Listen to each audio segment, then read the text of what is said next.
इस वक्त हमारे साथ मानिक बत्रा हैं जो एसोचैम जे&के काउंसिल के चेयरमैन हैं। क्या कारण मानते हैं सर जिस तरह से इलीगल तरीके से पंजाब से यहाँ पर बिल्डिंग मटेरियल पहुँच रहा है? देखिए, शुरुआत इसमें सीमेंट से हुई थी पिछले साल जब टोल हटा था।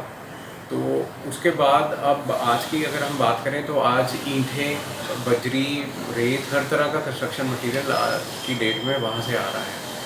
टोल हटना एक अच्छा स्टेप था, उससे लोगों को सहूलियत हुई, उससे लोगों को चीज़ें सस्ती मिलेंगी। बट टोल हटने के साथ साथ हमें ये चीज़ भी चेक करनी चाहिए कि इलीगल तरीके से यहाँ पे सामान ना आए, बिकॉज इससे अगर ज़्यादा से ज़्यादा अगर आप देखेंगे तो नुकसान स्टेट को ही होगा। सर बिल्डिंग मटेरियल के अलावा क्या क्या इलीगल तरीके से, खाली अगर पंजाब की बात करें वहाँ से क्या आ रहा है, और साथ जो नेबर स्टेट है हमारे हिमाचल है वहाँ से और क्या क्या आ रहा है? अभी आज की अगर हम बात करें तो अगर आप देखें, शुरुआत जैसे मैंने कहा सीमेंट से हुई थी। तो हमने पिछले साल गवर्नमेंट को रिक्वेस्ट किया, इसमें गवर्नमेंट को अवेयर किया कि यहाँ पे सीमेंट इलीगल तरीके से बिक रहा है। तो गवर्नमेंट ने उस पर एक्शन लिया और गवर्नमेंट काफ़ी प्रॉम्प्ट थी एक्शन लेने में। उससे क्या हुआ कि सीमेंट में काफ़ी कटौती हो गई, सीमेंट काफ़ी कम आ रहा है, बहुत कम आ रहा है। बट आज की डेट में ईंटें और बजरी और रेत, ये चीज़ें बहुत ज़्यादा आ रही हैं। ये ट्रेंड ऐसा है कि अगर ये चीज़ें आ रही हैं तो लोगों को पता चलेगा कि यहाँ पे ये चीज़ें अलाउड हैं इस तरह बेचना, तो कल को और चीज़ें बढ़ सकती हैं फिर यहाँ पे। तो जम्मू को खास करके, जम्मू कश्मीर की बात करें तो क्योंकि नेबर स्टेट के साथ हमारा जो पंजाब है, हमारी नेबर स्टेट जो है पंजाब है, हिमाचल है, तो वहाँ से जो सामान आ रहा है उससे नुकसान खास करके जम्मू को क्या क्या होता है? देखिए, नुकसान सबसे बड़ा अगर आप मेरे से बात करें तो नुकसान सबसे बड़ा स्टेट को रेवेन्यू का हो रहा है, जीएसटी का हो रहा है। और दूसरा बड़ा नुकसान जो हमें होता है कि हमारे स्टेट की एम्प्लॉयमेंट ख़राब होती है। अगर बाहर से सामान यहाँ पे सस्ता आना शुरू हो गया है, और ईंट एक ऐसी चीज़ है जितनी में वहाँ बनती है उतने में यहाँ बनती है, बट वो यहाँ सस्ती ला के बेच रहे हैं। अब वो कैसे सस्ती बेच रहे हैं, वो अंडर बिल कर रहे हैं उसको या जीएसटी की चोरी कर रहे हैं, वो उन चीज़ों पे हमें भी डिटेल्स पता नहीं, बिकॉज हमने भी देखा है कि वहाँ से सस्ती ईंट यहाँ पे आके बिक रही है। तो स्टेट को डायरेक्टली इसमें जीएसटी का लॉस होगा। यहाँ अगर काम कम होगा तो भट्टे बंद होंगे, फैक्ट्रीज बंद होंगी, तो उससे एम्प्लॉयमेंट का लॉस होगा। तो इससे मेजर लॉस तो यही जीएसटी और एम्प्लॉयमेंट का ही है स्टेट को।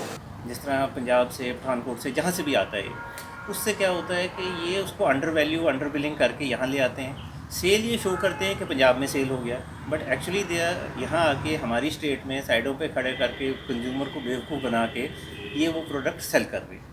तो डेफिनेटली इससे तो लॉस बहुत ज़्यादा है। क्यों लॉस है? एक तो आपका लॉस है टू द स्टेट एक्सचेकर, जो जीएसटी का लॉस है, बिकॉज ये कोई रेगुलेटेड सेल नहीं है।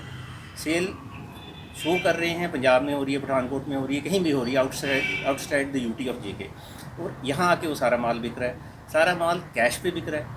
That means that is another lacuna कि आप कैश पे सारी सेल कर रहे हो, पूरा ट्रक ला के खड़ा करके कंज्यूमर को भी बेवकूफ़ बना रहे हो, स्टेट को भी बेवकूफ़ बना रहे हो, अपना सामान बेच के शाम को वापस भाग जाते हो। ना उसकी कोई गारंटी है वो क्या आप बेच रहे हो, कैसी चीज़ है, साफ़ चीज़ है, क्या है। आर्थिक स्थिति तो आप खुद ही समझ सकते हो उसमें कि जो ये सेल है ये कहीं भी रिफ्लेक्ट हो नहीं रही होगी।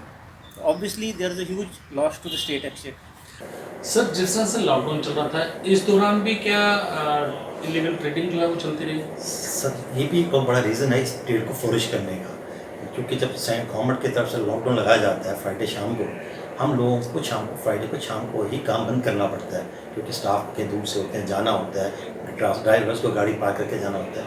और ये उस समय ये ट्रेड ज़्यादा फ्लोट करता है Friday, Saturday and Sunday evening के बाद, क्योंकि उस समय हमारा ट्रेड बिल्कुल बंद होता है, मार्केट नॉन अवेलेबिलिटी में होते हैं। जो ट्रांसपोर्टिंग गाड़ियों वाले लोग होते हैं, ये लोग घरों घरों में मार्केट में लगा के, मेरे रोड साइड पे जैसे हाईवे बन रही है, हाईवे साइड पैरेलल रोड पे लगा के ये लोग बहुत बड़ा ट्रेड करते हैं।